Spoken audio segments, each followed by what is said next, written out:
Buenas tardes a todos y bienvenidos a este video. Vamos a tratar el tema sobre los 14 principios de Fagol, que está orientado al área de la gestión de TICs.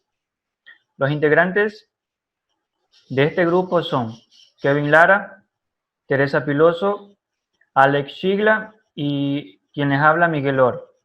A continuación, mi compañero Kevin Lara va a empezar con el tema. Buenas tardes, compañeros. Voy a empezar con la exposición, lo que son los principios generales de la administración. Son los 14 principios de Henry Fayol. Bueno, empecemos. La división del trabajo. La división del trabajo es el orden natural, se observa en el mundo animal, donde a medida que el ser más perfecto posee más variedad de órganos, donde a medida encargados de función distinta. Tiene por finalidad producir más y mejorar con el mismo esfuerzo. Ya. Esto quiere decir que un obrero realiza o fabrica piezas, todos los días fabrica la misma pieza. Entonces, y un jefe que constantemente trata los mismos negocios, ambos adquieren una habilidad y una destreza, y una seguridad y una mayor precisión que le ayudan a su rendimiento. Cada cambio de ocupación, ya sea tanto para el obrero o ya sea tanto para el jefe de la empresa, esto implica un esfuerzo de adaptación que disminuye la producción, porque no están realizando todos los días, como primero les expliqué, que el obrero realizaba todos los días fabricaba la misma pieza, entonces él coge una mejor, hace menos esfuerzo y rinde porque ya sabe cómo hacer. Pero si se le cambia la rutina de cambiarle de las piezas, entonces obviamente va a bajar lo que es la producción y va a hacer un poco más de esfuerzo para lograrlo. Bueno, en el punto 2 que dice la autoridad y el respeto. Bueno, esto significa que consiste más que todo que un jefe tiene que tener carácter más que todo para que él pueda, tiene que tener un poder de hacerse obedecer hacia las personas. Se distingue en un jefe la autoridad legal a la función y a la autoridad personal formada de inteligencia y también a la experiencia y al valor moral de actitud del mando. En un buen jefe, la autoridad personal es el complemento indispensable de la autoridad legal. No se concibe la autoridad sin la responsabilidad. ¿Qué quiere decir esto? Es decir, sin una sanción, recompensa o penalidad que acompaña al ejercicio del poder. Un buen jefe debe tener que expandir alrededor coraje de las responsabilidades para que se gane la autoridad hacia las personas administrativas. Entonces, vamos a decirle el siguiente punto, que viene a ser la disciplina.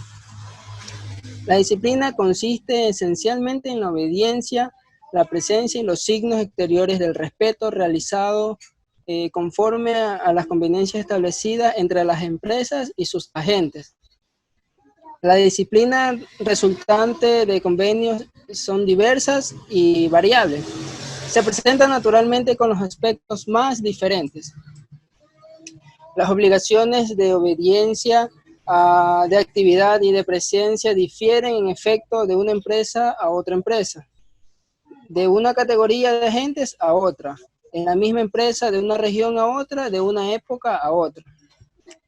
Cuando se manifiesta una falla, ya sea en la disciplina o cuando el entendimiento entre los jefes y los ordinados deja que desear, no hay que limitarse a echar glomerosamente las responsabilidades en esa situación sobre el mal estado del personal. Los medios más eficaces para establecer y mantener la disciplina son que los jefes, buenos jefes en todos los grados jerárquicos, convenios claros, todo tipo de conversa que sean claras y también las sanciones, eso es lo más primordial, ya que vienen las sanciones penales judiciosamente aplicadas. Y bueno, al siguiente punto que de los principios generales tenemos a la unidad de mando. Esta unidad de mando es donde el agente debe ser mandado por un jefe para que realice bien el trabajo. A continuación, ya mi compañero les va a seguir explicando la unidad de dirección. El término de unidad de dirección se lo puede expresar con el siguiente ejemplo, tomando referencia a lo que mencionó mi compañero sobre el jefe, mencionando como que un solo jefe y un solo programa para un conjunto de operaciones que tienen el mismo fin. No es necesario confundir la unidad de dirección con la unidad de mando, porque la unidad de dirección se crea mediante una buena constitución del cuerpo social, mientras que la unidad de mando depende del funcionamiento del personal. Es decir, la unidad de mando no puede existir sin la unidad de dirección, pero no se deriva de esto. El siguiente punto viene la subordinación del interés particular al interés general. El principio nos hace mención en que una empresa, el interés de un agente o de un grupo de agentes, no debe prevalecer contra el interés de la empresa. El interés de la familia debe privar ante el de sus miembros y el interés del Estado debe preceder al de un ciudadano o de un grupo de ciudadanos. Es decir, que los primeros pilares en una organización siempre son los pilares de la familia. Por consiguiente, vendrán los siguientes pilares, que en este caso sería lo de la empresa. Pareciera que este concepto no debería ser recordado, pero la ignorancia, la ambición y otros términos tienden a hacer perder la vista al interés general en provecho del interés particular. Dos intereses de orden diverso, pero igualmente respetables. Es decir, ellos se contraponen y es necesario buscar la manera de contraciarlos. Los medios para realizar esta condición son: la primera, la firmeza y el buen ejemplo de los jefes. La segunda, convenios tan equitativos como sea posible. Y la tercera, una atenta vigilancia. Luego, en el séptimo punto, vendría la remuneración del personal. La remuneración del personal constituye el precio del servicio prestado. Debe ser equitativo y, en todo lo que sea posible, satisfacer a la vez al personal y a la empresa, al empleador o al empleado. La apreciación de los factores que dependen de la voluntad del patrón y del valor de los agentes exige un conocimiento profundo de los negocios. Para concluir con el principio de la remuneración, solo nos queda referirnos al modo de retribución. ¿Qué quiere decir esto? Que la retribución del personal puede tener una influencia considerable sobre la marcha de los negocios. Su elección es, por consiguiente, un problema importante. Mediante el modo de distribución se busca generalmente lo siguiente: una remuneración equitativa, es decir, que existe una igualdad. También busca que estimule el celo, recompensándolo con el esfuerzo útil. Esto es mediante esfuerzo, dedicación y estímulo, que el jefe lo ayude al empleado en sus acciones. El tercero es que no pueda conducir a excesos de remuneración, rebasando el límite razonable. Es decir, en un trabajo no podemos excedernos, no podemos decir que nosotros somos los mejores haciendo eso. Tenemos también que tener consideración que otras personas también pueden contribuir con esa actividad. El octavo, que sería la centralización, consiste en el derecho de mandar y en el poder hacer obedecer. Es decir, que aquí entra la parte de que nosotros como empleados, si trabajamos en una empresa, tenemos que seguir órdenes de nuestro líder, no de nuestro jefe. ¿Sí? Tenemos que hacer una diferencia de eso. Si un líder valora a sus empleados en las actividades que realiza, la empresa obviamente va a tener una gran competencia, un gran valor en lo que es su negocio. Aquí entra la parte también de lo que es la división del trabajo. La centralización es un hecho del orden natural. Consiste en que todo organismo, animal o social, las sensaciones convergen hacia el cerebro o la dirección en que de esta o aquel parten las órdenes que ponen en movimiento todas las partes del organismo. Se menciona también que la centralización no es un sistema de administración bueno o malo en sí, pudiendo ser adoptado o abandonado según la voluntad de los dirigentes o la influencia de las circunstancias, pero exige siempre en mayor o menor grado. La gran pregunta de la centralización o la descentralización es una simple cuestión de medida. Se trata únicamente de hallar el límite favorable a la empresa. Por ejemplo, en los pequeños negocios, en los cuales las órdenes del jefe van directamente a los agentes inferiores, la centralización en ese caso vendría a ser absoluta.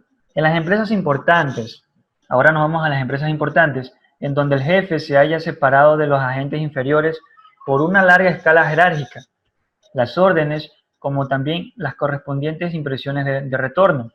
Como para tratar de volver a explicar el ejemplo, cuando existe un negocio pequeño, las órdenes, como quien dice, llegan con más rapidez, con más entendimiento. Sin embargo, en un negocio grande, en una corporación grande, por ejemplo, Nestlé, ¿sí? Es una corporación internacional. Si el gerente de la empresa, el presidente de la empresa da una orden, esa orden pasa por muchas personas para llegar a su destino. Si el valor del jefe, sus fuerzas, su inteligencia, su experiencia y la rapidez de sus concepciones le permiten extender mucho su acción personal, podrá llevar muy lejos la centralización y reducir a sus empleados al papel de simples agentes de ejecución. Se comprende que la medida de la centralización o descentralización puede ser constantemente variable, ya que el valor absoluto y relativo del jefe y de los agentes están sujetos a continua transformación. A continuación, mi compañera Piloso continuará con el tema. Yo voy a hablar sobre el principio de la jerarquía. El principio de la jerarquía está constituida por la serie de jefes que va desde la autoridad superior a los entes inferiores. La jerarquía quiere decir que debe seguir un orden. Primero deben estar los jefes, seguidos los supervisores, el cual la empresa debe organizar y definir sin ningún tipo de dudas quién es el superior directo en cada nivel y para cada empleado. También voy a hablar sobre el orden. Según Henry Fayol, existen dos fórmulas del orden, el orden de material y el orden social. El orden material quiere decir que es el factor clave tanto a nivel social como físico, pero para tener una mejor eficacia en la empresa se debe tomar responsabilidades cuanto a lo material, disponer de un ambiente de trabajo limpio, adecuado para la organización. También voy a hablar sobre el principio de equidad. Uno de los principios más importantes, a mi parecer, es equidad.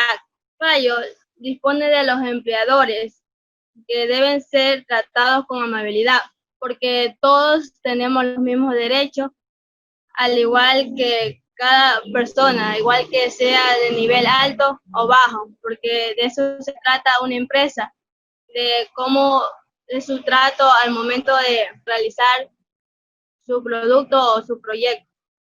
A continuación, mi compañero Chigla. El tema que me toca hablar es de estabilidad laboral y la iniciativa y también lo que es la unión del personal. En este caso, en lo que es en la parte de estabilidad laboral, una persona necesita tiempo para iniciarse una función, ¿no? Y para poder desempeñarla de la mejor manera. Para lo cual, entonces, caso que también esté con más o menos que tenga conocimiento, claro. Entonces necesita tiempo para poder demostrar sus capacidades. Si la persona, en este caso el empleador, lo votan como se dice, lo desplazan entonces de su trabajo, de su cargo, entonces si no ha terminado todavía de no ha concluido su periodo entonces, de aprendizaje, entonces esta persona, por no tener mucho tiempo en el trabajo, entonces no ha podido demostrar todas sus cualidades. La función nunca será desempeñada, tiene consecuencias muy fuertes de las inestabilidades, ya así en las empresas grandes, ¿no? Se necesita mucho tiempo para tomar conocimiento, ¿no?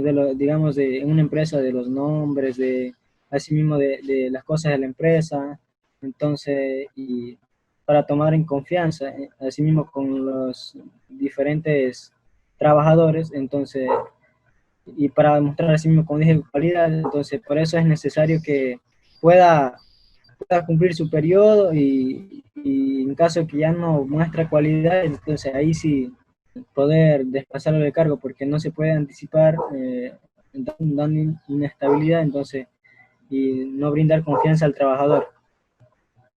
La otra parte es lo que es la iniciativa. Iniciativa se refiere a una persona que desarrolla, que propone y a su vez ejecuta. Entonces aquí tiene el nombre de iniciativa. La libertad de proponer y ejecutar son elementos de la iniciativa. De ahí me toca lo que es la parte de unión personal. Esta parte es sumamente importante en una empresa, ya que en una empresa si hay armonía y unión del personal, entonces eh, podría decir que se tiene una gran fuerza. Consecuencia de ello es que la empresa esté de la mejor manera, ¿no? También hay que poner en énfasis que no hay que tener con intención de dividir lo que es el personal, porque dividir las fuerzas sería una habilidad, dividir las fuerzas de sus competencias, pero mirando siempre a nuestra empresa, ¿no? Entonces, y si nosotros dividimos nuestra propia empresa, entonces va a haber una insuficiencia en la capacidad administrativa, no va a haber comprensión, asimismo va a haber egoísmo y todas esas cuestiones. Entonces, siempre tiene que buscar la unidad para que la empresa fluya de la mejor manera. El abuso de conocimientos escritos, bueno, también hay temas de esa parte, entonces en esa cuestión dice que los negocios o dar una orden es mejor verbalmente que por escrito, ¿no? Y más aún cuando hay conflictos o malentendidos, ¿no? Que no debe ser de una forma escrita, sino personalmente. Entonces, de esta forma para dar mejores soluciones. De esta forma, entonces nosotros podemos tener relaciones así mismo con el personal y así mismo se gana lo que es la rapidez, claridad y armonía. Bueno, como en conclusión podemos decir que la administración viene de tiempos antiguos, ¿no? De una u otra forma para poder subsistir han sabido lo que es dividir funciones, ¿no? También para que se le haga más fácil, ¿no? Entonces, de forma convivían, así mismo organizaban lo que es uno para que produzca alimentos, vestidos y otros servicios. Llevan cada uno sus actividades y de esa forma contribuyendo para cubrir las necesidades y por lo que la administración dice que es una de las actividades más antiguas y también sumamente interesantes para todos, ¿no? Gracias.